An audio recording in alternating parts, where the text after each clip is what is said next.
29 अप्रैल 1999 दिल्ली की एक गर्मी भरी रात। शहर के एक पॉश एरिया में एक पार्टी चल रही थी, टैमरिंड कोर्ट कैफे में। ये कोई ऐसी वैसी पार्टी नहीं थी। यहाँ दिल्ली के सबसे बड़े लोग, सोसाइटीज और सेलिब्रिटीज मौजूद थे। म्यूजिक लाउड था, लाइट्स डिम थी और माहौल बिल्कुल इलेक्ट्रिक था। इस पार्टी में एक 34 ईयर्स ओल्ड मॉडल जेसिका लाल बारटेंडर का काम कर रही थी।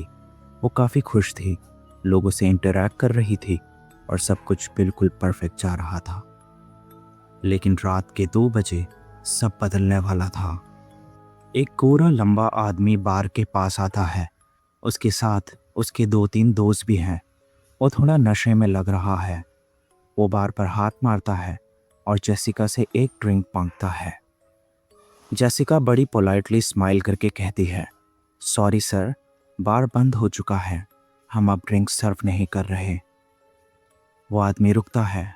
वो अपनी जेब से 300 रुपये निकालता है और काउंटर पर फेंक देता है। वो कहता है, ये लो पैसे, मुझे बस एक ड्रिंक चाहिए।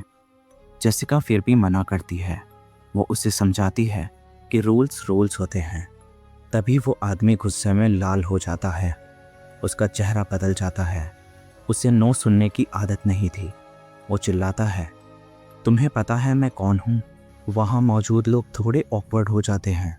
म्यूज़िक चल रहा है, लेकिन बार के पास एक अजीब सा सन्नाटा छा जाता है। वो आदमी 1 सेकंड के लिए पीछे हटता है और फिर बिना किसी वार्निंग के अपनी .22 कैलिबर पिस्टल निकालता है। पहले वो छत की तरफ एक फायर करता है। सब डर जाते हैं।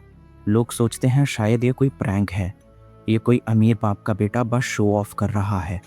लेकिन अगले ही पल वो गन का निशाना सीधा जेसिका के सर पर लगता है।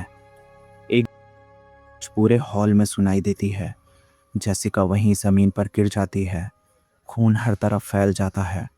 पार्टी का म्यूजिक अब भी चल रहा है, लेकिन अब वहां सिर्फ चीखें सुनाई दे रही है। किलर वहां से बड़े आराम से निकल जाता है। उसे कोई डर नहीं था। क्यों? क्योंकि वो मनु शर्मा था, एक पावरफुल एक्स यूनियन मिनिस्टर का बेटा। अब यहाँ से कहानी और भी अजीब और डार्क हो जाती है। इस पार्टी में 100 से ज़्यादा लोग मौजूद थे। सब ने देखा कि गोली किसने चलाई। केस बिल्कुल ओपन एंड शट लग रहा था। पुलिस ने मनु शर्मा को अरेस्ट भी कर लिया। लेकिन जब केस कोर्ट में गया तब एक चमत्कार हुआ। एक एक करके सारे आई विटनेस पलटने लगे। जो लोग पहले चिल्लाकर कह रहे थे कि मैंने मनु को देखा, वो अब जज के सामने खड़े होकर कहते हैं, सर लाइट्स बहुत डिम थी, मुझे कुछ दिखा नहीं। मैं तो उस वक्त बाथरूम में था, मैंने कोई गाना नहीं सुना। यहाँ तक कि वहाँ मौजूद एक एक्टर जो कि जेसिका का फ्रेंड भी था, शायान मुंशी, जिसने ओरिजिनल FIR साइन भी की थी, उसने कोर्ट में कहा कि उसे 2 अलग अलग शूटर्स दिखे थे, जिसकी वजह से केस पूरी तरह बिगड़ गया। सालों तक ये ड्रामा चला और 2006 में जज ने फैसला सुनाया। एविडेंस की कमी की वजह से सारे अक्यूज को बरी किया जाता है। पूरा देश सदमे में था। हेडलाइंस बनी, no one killed Jessica. Jessica को किसी ने नहीं मारा। लेकिन ये एंड नहीं था। हिंदुस्तान की जनता ने सड़कों पर निकलना शुरू किया। कैंडल लाइट मार्चेस हुए, SMS कैंपेन्स चले और मीडिया ने सिस्टम की धज्जियां उड़ा दी।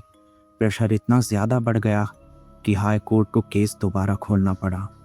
नई इन्वेस्टिगेशन हुई, पुराने झूठ पकड़े गए और वही गवाह जो डर गए थे उन्हें रियलाइज़ हुआ कि देश उन्हें देख रहा है।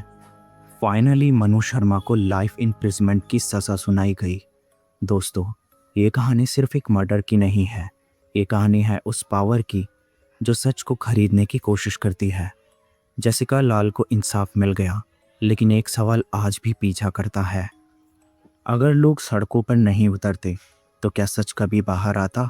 स्टे सेफ और हमेशा अपनी आंखें खुली रखिए, क्योंकि कभी कभी असली हॉरर घोस्ट्स में नहीं, इंसानी फितरत में होता है।